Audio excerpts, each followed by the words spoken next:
शीर्षक बोझ। कविता अपने माता पिता की बहुत लाडली थी। 3 बड़े भाइयों की बहन थी। कोई भी चीज मांगने पर उसी वक्त सामने हाजिर हो जाती। पूरे घर में रौब था उसका। पूरे परिवार और नौकरों पर राजकुमारी की तरह हुक्म चलाती थी कविता। स्कूल में भी पूरा रौब था उसका। बड़े घर की लाडली जो थी वह। ऐसे ही उसने कॉलेज में दाखिला लिया। उसके ठाट बात, बड़ी गाड़ी में आना जाना, हर दिन नया फैशन देखकर हर कोई उससे दोस्ती करना चाहता था। थोड़े ही दिनों में उसके बहुत से दोस्त बन गए। पूरे कॉलेज में उसकी अपनी ही एक पहचान थी। इन दिनों उसके घर एक रिश्ता आया। खानदानी लोग थे और पापा की पुरानी जान पहचान थी उनके साथ। कविता के साथ कोई ज़बरदस्ती नहीं थी, पर कविता ने फिर भी हाँ कर दी, क्योंकि वह अपने परिवार से बहुत प्यार करती थी। वह जानती थी कि वह लोग उसका अच्छा ही सोचेंगे। लड़के का नाम राज था। राज काफ़ी पढ़ा लिखा और समझदार लड़का था। ससुराल वाले भी बहुत अच्छे थे। हाल में कविता की जगह वैसी ही थी जैसे कि मायके में। कोई भी कार्य कविता की सलाह के बिना नहीं होता था। सबकी लाडली बहू बन गई थी वह। फिर उसके घर एक बेटे का जन्म हुआ। राहुल कविता को जान से प्यारा था। पोता पाकर ससुराल वाले तो फूला नहीं समाते थे।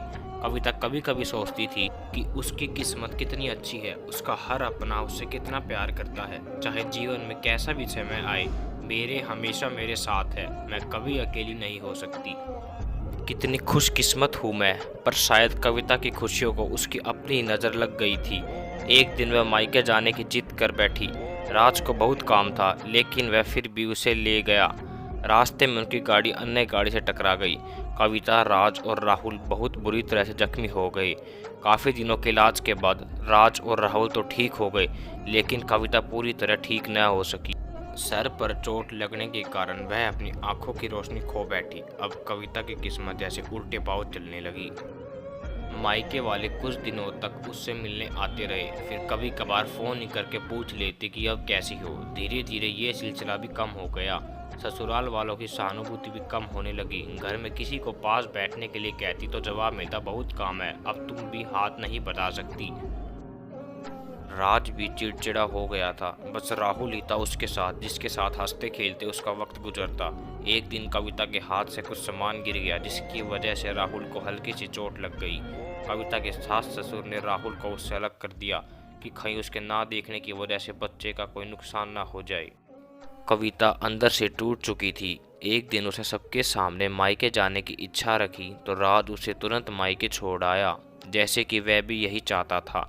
लेकिन राहुल को उसके साथ नहीं भेजा गया। कविता कभी राहुल से दूर नहीं रही थी, पर अपनी कमी के कारण उसने ज़्यादा बहस नहीं की।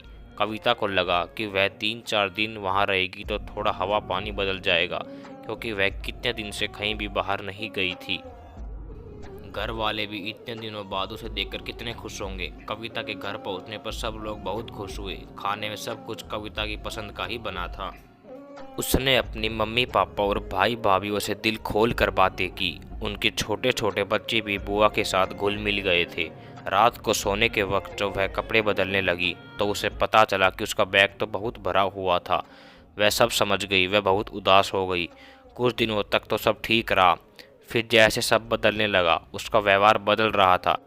वह लोग जैसे थक चुके थे उससे। सब लोग घुमा फिरा कर पूछने लगे कि राज कब आ रहा है उसे ले जाने। वह बहाना बना देती, जबकि वह जानती थी कि उस घर में उसके लिए कोई जगह नहीं। कविता से चलते वक्त कुछ न कुछ नुकसान हो जाता। थोड़ी बहुत टोका टाकी उसे सुनाई देती, वह टाल देती।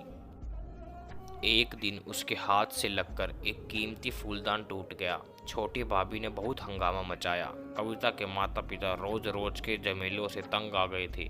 उन्होंने राज को खुद से फ़ोन कर दिया। राज कविता को अपने घर ले गया। कविता को अपने परिवार वालों से यह उम्मीद ना थी कि जिस कविता के कहे बिना घर में एक पत्ता भी नहीं हिलता था, उस घर के लिए वह अब बोझ बन चुकी थी। राज के साथ ससुराल आते वक्त वह बहुत खुश थी, क्योंकि वह अपने घर जा रही थी, अपने जिगर के टुकड़े राहुल के पास। परंतु यह खुशी भी कुछ पल की ही थी। सारा बंदोबस्त पहले ही किया हुआ था। कविता को सीधे ऊपर वाले कमरे में पहुंचा दिया गया। राहुल से दूर रहने की सख्त चेतावनी दी गई। एक काम वाली लता को उसकी जिम्मेदारी सौंपी गई, जो उसके खाने पहनने जैसी ज़रूरतों का ध्यान रखती।